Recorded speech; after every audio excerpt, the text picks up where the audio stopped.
Hi, and welcome back to Thone's 1 Peter Nibbles number 52, Living Before the World, Part 1 of 3, an overview. This comes from 1 Peter chapter 2, verses 11 and 12. This those two verses.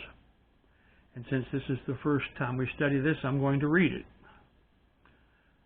Verse 11 says, "Dearly beloved, I beseech you as strangers and pilgrims, abstain from fleshly lusts which war against the soul."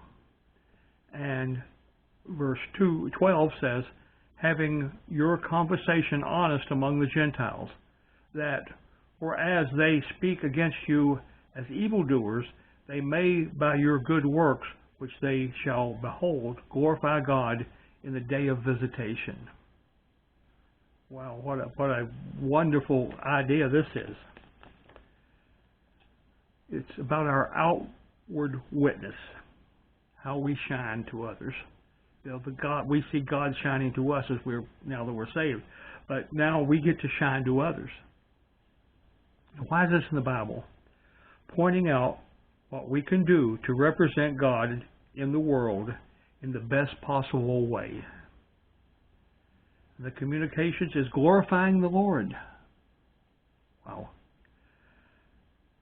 The application to me. A good introduction to these two verses comes in the Study Bible by David Jeremiah. He says, "As sojourners and exiles in a godless culture, Christians are called to distance themselves from the passions of the flesh, earthly values and obsessions, in effect ostracizing those things that cause them to sin.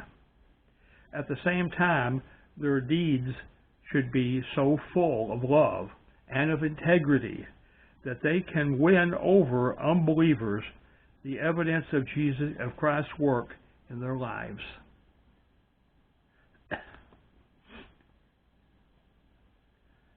God leaves us with the importance of good works after salvation. And remember, after is the key word here. Good works are not useful before salvation. They are very useful after salvation. And why is that? Because we are saved by grace, not by our works.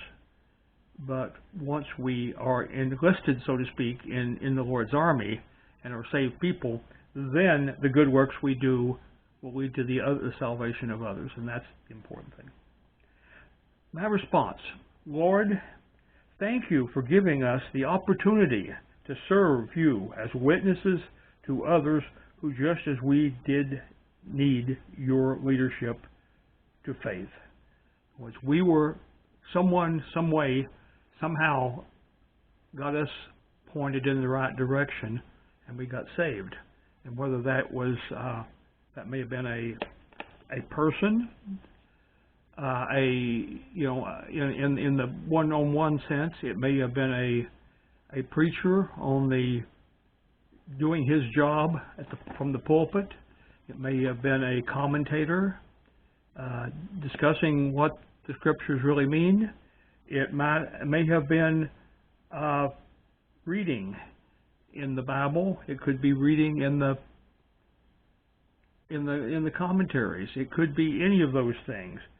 But somehow somebody witnessed to us, whether it was a human being directly or a human being having written something, and then we read that.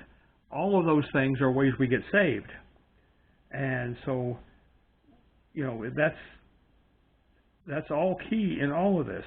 So now after salvation, we are given the duty to be the person who tells others, the person who preaches the Word, the person who writes the Word, the person who reads the Word, all those things to enlist others.